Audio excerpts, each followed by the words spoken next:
नमस्कार दोस्तों, एक बार फिर हमारे YouTube चैनल में आप लोगों का हार्दिक स्वागत है। लेटेस्ट अपडेट निकल कर आई कि 1 करोड़ से ज़्यादा केंद्रीय कर्मचारियों पेंशन भोगियों के लिए आ गई अब बहुत ही बड़ी खुशखबरी। कर्मचारियों की हुई बल्ले बल्ले।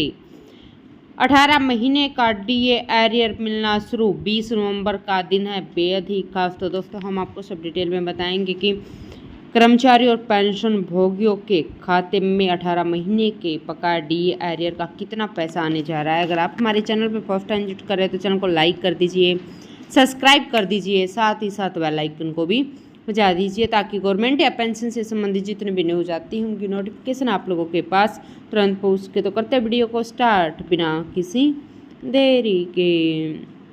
दोस्तों लाखों कर्मचारी और पेंशन भोगियों के लिए बहुत ही महत्वपूर्ण खबर आ चुकी है जो कि हर कर्मचारी और पेंशन भोगी के लिए जानना बेहद ही जरूरी है।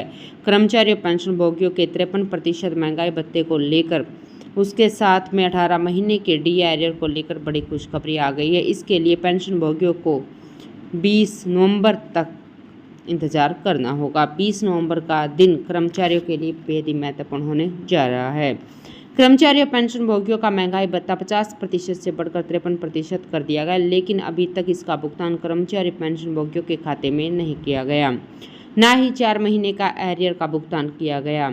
दोस्तों इसका भुगतान सितंबर या अक्टूबर महीने में हो जाना चाहिए था, लेकिन सरकार इसको देने में के बावजूद भी देरी कर रही है। ऐसे में कर्मचारी पेंशन भोगियों की एक ही मांग है कि जितनी देरी हो रही है उसका भुगतान ब्याज के साथ किया जाए।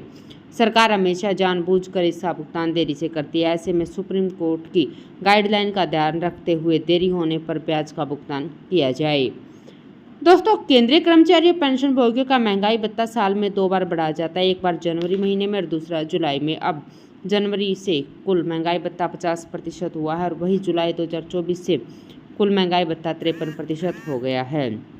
अब जनवरी 2025 से कुल कितना महंगाई भत्ता बढ़ेगा इसका आंकड़ा लेबर ब्यूरो ऑफ शिमला की तरफ से हर महीने जारी किए गए और महंगाई भत्ता कितना बढ़ेगा ये पूरी तरह इन आंकड़ों पर ही डिपेंड करता है, लेकिन सरकार की तरफ से इन आंकड़ों को अभी तक जारी नहीं किया गया। आमतौर पर यह आंकड़ा हर महीने के अंतिम दिन यानी कि 31 अक्टूबर तक जारी हो जाना चाहिए था, लेकिन सरकार ने इसको देरी कर रखी है। दोस्तों जैसे ही आपको पता होगा कि 1 जनवरी 2020 से लेकर 30 जून 2021 के बीच कोरोना काल में डीए को फ्रीज किया था। ऐसे में इस बीच जो कर्मचारी रिटायर हुए थे उनकी ग्रेजुएटी और लीव इनकैशमेंट का पैसा 17% डीए के साथ ही भुगतान किया गया।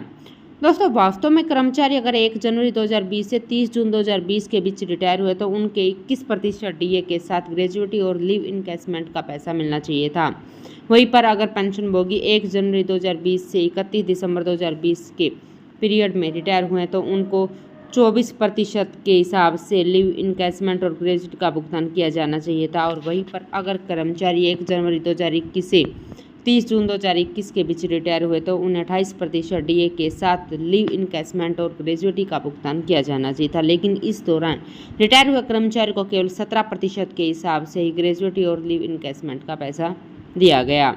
बाद में इसके ऊपर सरकार की तरफ से आदेश जारी किया गया कि इस बीच जो रिटायर हुए थे उन्हें बढ़ी हुई दर से ग्रेजुएटी और लीव इनकैशमेंट का पैसा दिया जाएगा। जो जिस पीरियड में रिटायर हुआ उसी पीरियड के हिसाब से ग्रेजुएटी और लीव इनकैशमेंट का पैसा दिया जाएगा। ऐसे में अब उनको बढ़ी हुई ग्रेजुएटी और लीव इनकैशमेंट का पैसा शुरू हो चुका है। अगर आप इस दौरान रिटायर हुए तो अभी तक इसका भुगतान नहीं हुआ तो जल्द ही आपको एरियर का पैसा मिलने जा रहा है। दोस्तों पेंशन भोगियों के लिए बड़ी खुशखबरी है कि 20 नवंबर को पेंशन अदालत का आयोजन हो रहा है, जिसमें भाग लेकर पेंशन भोगी अपनी शिकायतों का निवारण पा सकते हैं। पेंशन भोगियों को कई प्रकार की समस्याएं होती है, जैसे कि उनकी पेंशन संशोधित नहीं हुई हो या फिर एरियर का भुगतान नहीं किया गया हो। ऐसे में इस पेंशन अदालत में भाग लेकर आप अपनी सभी समस्याओं का समाधान कर सकते हैं। दोस्तों 20 नवंबर को पेंशन अदालत का आयोजन किया जा रहा है, जिसमें सभी पेंशन भोगियों को भाग लेना चाहिए और अपनी समस्याओं का निवारण करवाना चाहिए। तो दोस्तों आज के लिए इतना ही, मिलते हैं नेक्स्ट वीडियो में, तब तक के लिए जय हिंद जय भारत।